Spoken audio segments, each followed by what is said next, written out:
Well, I'm here outside the media center, just caught up with Anders Hansens caddie, Nick Mumford. And Nick, Anders is off. Easy to see, very disappointed. Tell me about today.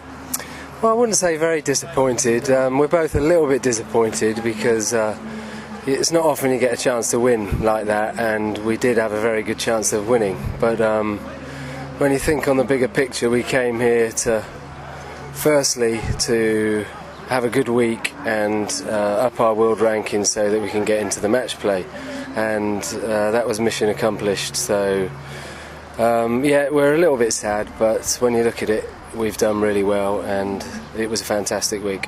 Another brilliant result for you guys in Danish golf. We try to take a bit of the pride as well. Obviously, talk about the round. I mean, what goes on there? Let's say from he eagles 13 beautifully, and then obviously it comes to 15, and from there 1 over par the last forwards. Yeah, well, all week he's been playing the final stretch really solidly. I mean, to be honest, he's been hitting the ball really solid all week. He's been driving the ball very well. Anders is a very aggressive player, so he does have a tendency to miss some greens because of his aggressive play. On the short side, you mean, sometimes? Exactly, yeah. Yes. And on these firm greens, it's very difficult. But today, our goal was not to be safe, but I kind of encouraged them a little bit more to hit more to the centre of the greens and give ourselves putts to make birdies, and he did that really well today. He drove the ball great. Most of his iron shots were fantastic, and to be honest, his putting hasn't been great all week. It's been fairly solid distance-wise. If you think of all the putts that have been missed through this tournament, you know, we could have been 20 under par. But I guess that's the same for other guys as well.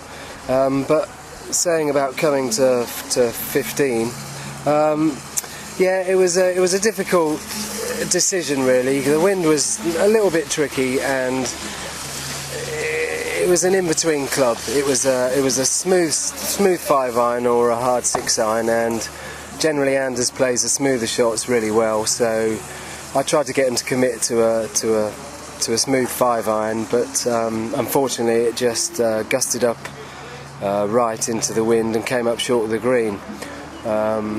And unfortunately followed that by not so great a chip. But what can you say?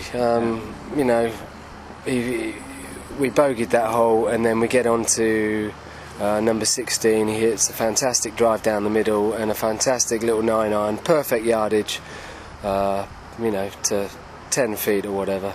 I haven't really spoke to him about the putts, but it looked pretty good to me, but obviously just lipped out on the left side. Then 17, was that like, I mean, obviously after the wedge shot in there, he's got about, close to a 30-footer, leaves it just short. Was that right in the middle? It looked like it on TV. It looked right in the middle, but I take a little bit responsibility there. I kind of encouraged Anders to hit it a little bit, the second shot, the wedge. I encouraged him to just hit it a little bit short, and you know, there again he likes to be aggressive, and maybe I discouraged him from his aggression there. You did it, mate, because it can run off easily in the back right, is that it? Well, it can, but the way he hit the shot, I mean, it stopped within 5 yards, which surprised me. So he obviously knew something I didn't, and he was a bit disappointed. I made him hit it a little bit short there, which left us a 10-yard putt, which, you know, when you're trying to chase the tournament, you've got to get it within 5 yards to give yourself a good putt. And he did it a good putt, but it was just a little bit, it bobbled actually, because there was a little bit into the grain there and slightly up the hill, so it bobbled on a few spike marks or something, which ended up being a couple of feet short. But what about then you hit the drive obviously a little bit too much to the right, or you do, I understood. Well, he's hit, but I mean, when he gets out there, what kind of second shot did you have? Could you hit straight for the left side of the fairway in the layup, or did you have to work it a bit? I mean, he ended up going in the rough, obviously, with the second shot. Yeah, the drive, he's hit that drive fantastic all week, just trying to turn it round the trees. I mean, it's very tough when the tee's up a little bit, because the trees that are in front of the tee come into play. So he has to really work the ball around the corner. Unfortunately, he hit it a little bit straight, didn't turn it enough, and we were both quite surprised that it had ran that far through the fairway and nearly into the bushes. But when we got up there, and he had a decent lie, and we spoke about it afterwards. He was aiming down the middle of the fairway, but I think that the grass just grabbed his club and just turned it over a little bit, which left us with a very, very difficult shot into that last hole. So much so that we couldn't go at the pin. I did say, look, come on, we can't go at the pin. We're going to have to hit it at the big tower behind the green. I know that's playing for second place, but you might roll the putt in. And he played a lovely pitch there. It was perfect weight.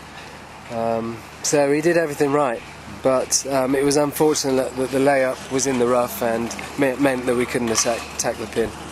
It sounds like you're taking a lot of blame on you. I'm sure you're very ambitious, you caddies, too, to make little mistakes. I mean, or whatever it is. I mean, it's just a judgment every time. But obviously, I mean, what could you do? It's what is it? 1 in 100 shot to get it within 10 feet on 18 from that position. Yeah, but Anders is one of the best golfers I've ever seen in my life.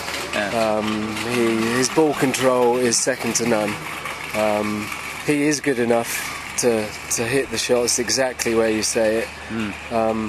And I'll analyse, what I did right or what I did wrong later in the day. And like I said, I'm a little bit sad right now, but on the big picture, it was a fantastic week, and he did a fantastic job. I would say so. I mean, we've seen so much good golf from him, and this could just as easily have been a win. I just overheard, by the way, talking about this, Kiros speaking at the press conference now, just talking about luck all the time. I mean, you need that in the end, and he just really thought he just got lucky. I mean, with that many players in contention, in the end it does come down to that a little bit also, doesn't it? Well, if you think that there were 20 guys within 3 shots of the lead, that's what it was, that's a very tight field. Anything could have happened today, and to come out in second place, you do need a lot of luck. On the day. Exactly. Kiros, I don't know, I wasn't really watching the leaderboards too much, but I saw he dropped down to 9 under par and then suddenly shot back up to 11 under, and I didn't realise he'd had a hole-in-one.